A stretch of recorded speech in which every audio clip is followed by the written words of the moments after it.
বক্তা আমিন হামজা এক নায়িকাকে নিয়ে কিছু বলেছে, আমি কোনো নায়িকার নাম নিতে চাই না। ছি তোবা। বাংলাদেশিরা কলকাতা দখল করবে বলছে, এই নিয়ে গত 2 দিন আগে আপনি কিছু মন্তব্য করেননি?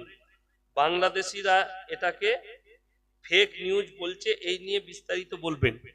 আমি জানি না, তবে এক জায়গায় শুনলাম একজন মিলিটারি মেজর নাকি সে বলছে যে আমরা 24 ঘন্টার ভেতরে কলকাতা দখল করে নেব। আমি তার মুখ থেকে শুনলাম। এটা আপনাদের ওখানকার রিটায়ারমেন্ট একজন মেজর যদি বলে থাকে, আলহামদুলিল্লাহ, পারলে করে লাও।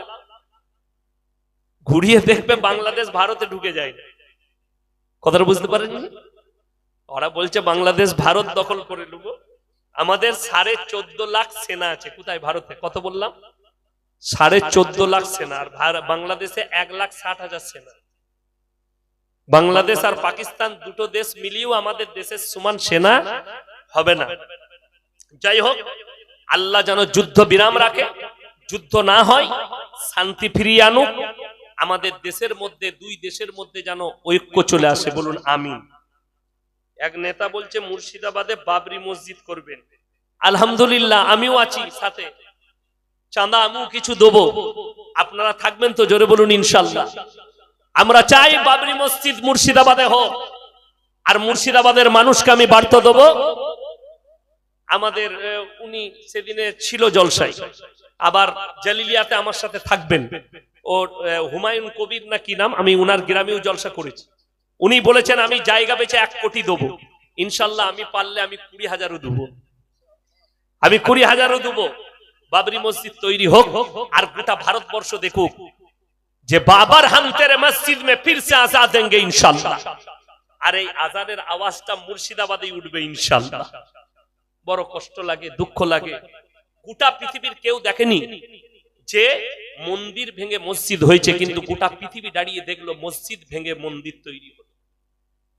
গোটা পৃথিবী কেউ দেখেনি মন্দির ভেঙে মসজিদ হয়েছে, কিন্তু গোটা পৃথিবী দাঁড়িয়ে দেখলো মসজিদ ভেঙে মন্দির তৈরি হয়েছে। আমার ভাই, নামাজ কেউ ছাড়বেন না। জোরে বলুন ইনশাআল্লাহ। আপনি বাবরি মসজিদের জন্য কাঁদছেন, আপনার মসজিদ আপনার জন্য কাঁদছে, আপনি নামাজ ছাড়বেন। হাত তুলে বলুন তো, কোরআনের সাথে কে কে সম্পর্ক রাখবেন? হাত তুলে সকলে জোরে বলুন ইনশাআল্লাহ। কোরআনের সাথে সম্পর্ক সবাই রাখবেন। জোরে বলুন ইনশাআল্লাহ। আল্লাহ যেন কোরআনের সাথে আমাদের সম্পর্ককে সুসম্পর্ক করে দেয়। যদি কোরআনের সাথে সম্পর্ক রাখেন, আমি জানি আপনারা অনেক টাকা দিয়েছেন, অনেক কিছু করেছেন। আমি বক্তব্য শেষ করিনি। আমি খালি আপনাদেরকে বলবো, কোরআন শরীফে পারা কটা? কথা বলেন।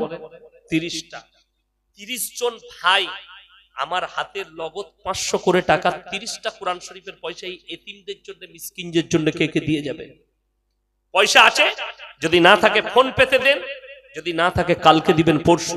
একটা করে কোরআন শরীফের দাম বলেছি, 30টা কোরআন শরীফ মাত্র।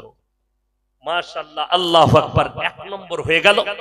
আল্লাহ ভাইজানের হায়াতে বরকত দেখ, ওনার রুজি রোজগারে বরকত দেখ, পরিবারে যারা চলে গেছে আল্লাহ জান্নাতি করুন। আমার ভাই, কোরআনে আছে ওয়া আতিদাল কুরবা হাক্কাহু ওয়াল মিসকিন ওয়া ইবনাস সাবিল ওয়া লা তুবাদ্দির তাবদীরা। ওয়া আতিদাল কুরবা, তোমাদের কাছের গরীব যদি হাত পাতে তাদের হাতকে ফিরিও না। 2 নম্বর ওয়াল ইয়াতামা ওয়াল মাসাকিন, ধরিয়ে দাও তো বাবু। ওয়াল ইয়াতামা ওয়াল মাসাকিন, এতিম আর মিসকিন যদি হাত পাতে তাদের হাতকে ফিরিয়ে দিও না। ভাই 2 জন হলো। সাবিনা 500 টাকা মাশাআল্লাহ একজন মা দিয়েছেন। 3টে হয়েছে, নিয়ে এসো বাবু। 3টে। আমি 30টা চেয়েছি। 3 জন। ফোন পেতেও পয়সা দিতে পারেন, ফোন পে নম্বর আছে।